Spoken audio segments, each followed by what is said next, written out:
عربيا لعلكم تعقلون. ما شاء الله. نحن نقص عليك أحسن القصص بما أوحينا إليك هذا القرآن وإن كنت من قبله لمن الغافلين. إذ قال يوسف لأبيه يا أبت إني رأيت 11 كوكبا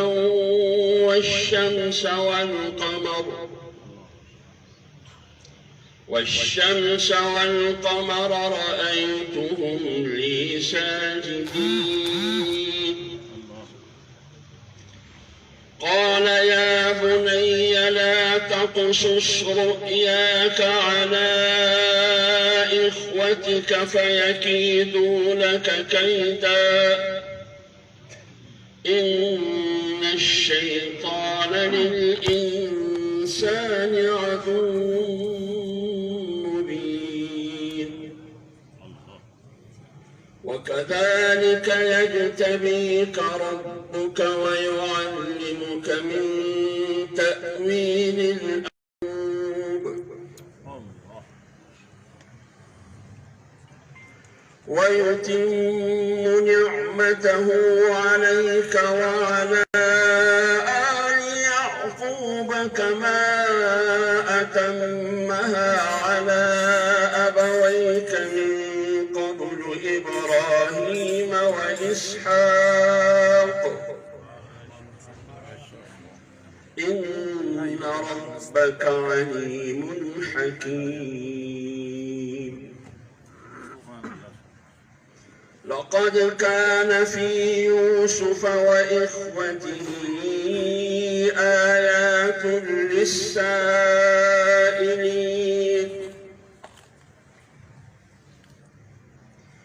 إذ قالوا ليوسف وأخوه أحب إلى أبينا منا ونحن عصبة إن أبانا اقتلوا يوسف أو اطرحوه أرضا يخل لكم وجه أبيكم وتكونوا من بعده قوما صالحين.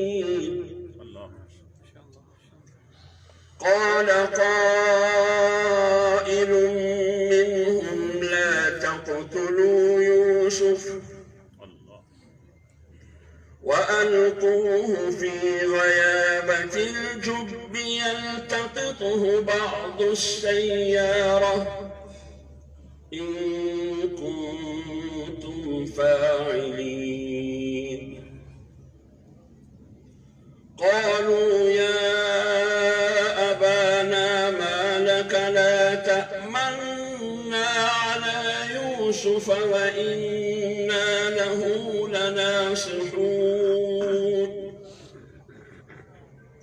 أرسله معنا غدا يرتع ويلعب وإنا له لحافظون.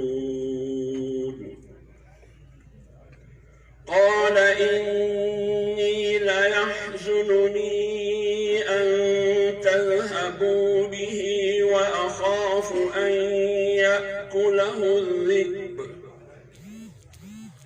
وأنتم عنه غافلون.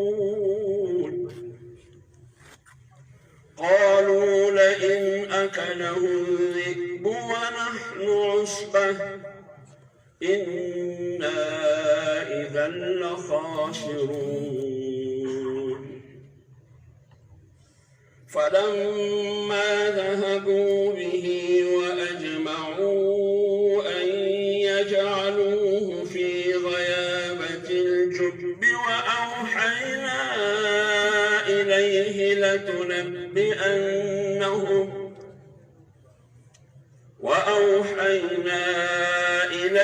لتنبئنهم بأمرهم هذا وهم لا يشعرون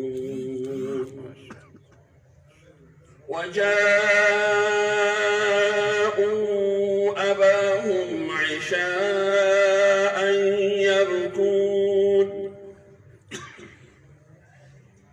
قالوا يا أبانا إنا ذهبنا نستبق وتركنا يوسف عند متاعنا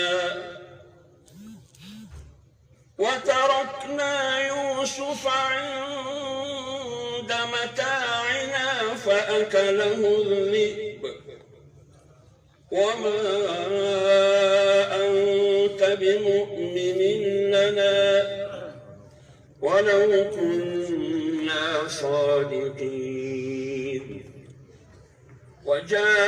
وجاءوا على قميصه بدم كذب قال بل سولت لكم أنفسكم أمرا فصبر جميل والله المستعان على ما تصفون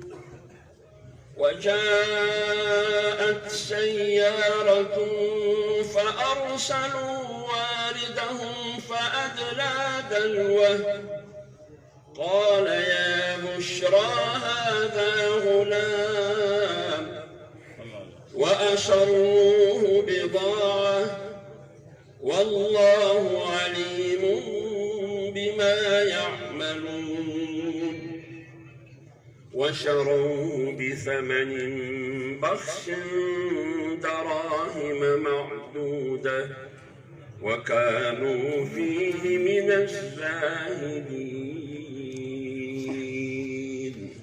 صدق الله العظيم.